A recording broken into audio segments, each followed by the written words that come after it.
MP আনার হত্যার killing মিশনে অংশ নেওয়া 9 জন গ্রেপ্তার হলেও এখনও হত্যার সুনির্দিষ্ট মোটিভ নিশ্চিত হতে পারেনি গোয়েন্দা পুলিশ। তবে ব্যবসায়িক ও রাজনৈতিক দুই কারণ আমলে নিয়েই তদন্ত করা হচ্ছে বলে জানিয়েছেন মহানগর গোয়েন্দা পুলিশের অতিরিক্ত কমিশনার হারুনুর রশিদ।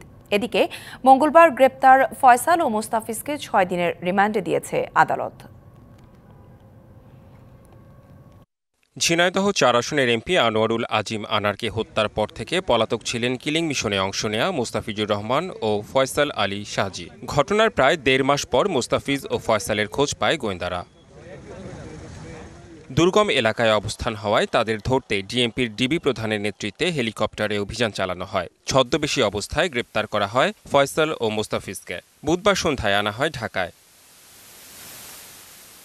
বৃহস্পতিবার সকালে এ নিয়ে সংবাদ সম্মেলনে আসেন ডিএমপির গোয়েন্দা প্রধান। কলকাতায় বন্ধু গোপালের বাসা থেকে বের হওয়ার পর আনারকে রিসিভ করে শিমুল ভূঁইয়া সহ ফ্ল্যাটে নিয়ে যায় ফয়সাল।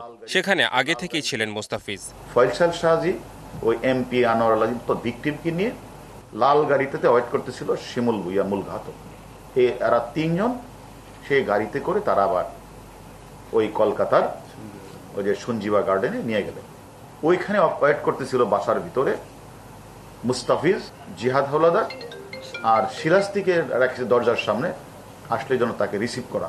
গোয়েন্দা প্রধান জানান, আনার হত্যায় এ পর্যন্ত কিলিং মিশনে অংশ নেওয়া 7 জনকেই গ্রেপ্তার করা হয়েছে। তবে হত্যার মোটিভ এখনো অজানা। মাস্টারমাইন্ড বা মোটিভ, পরিকল্পনাকারী, অর্থদাতা এগুলি তো অন্য বিষয়। আমরা বলেছি কিলিং মিশনে যে 7 জন অংশগ্রহণ করেছে, এই 7 জন কলকাতা পার্টে, বাংলাদেশ পার্টে সকলেই গ্রেপ্তার হয়েছে। মোস্তাফিজ ও ফয়সাল ট্রাক চালাতেন। রাস্তাঘাট চেনা থাকায় আত্মগোপনের জন্য বেছে নেন দুর্গম পাহাড়ি এলাকাকে।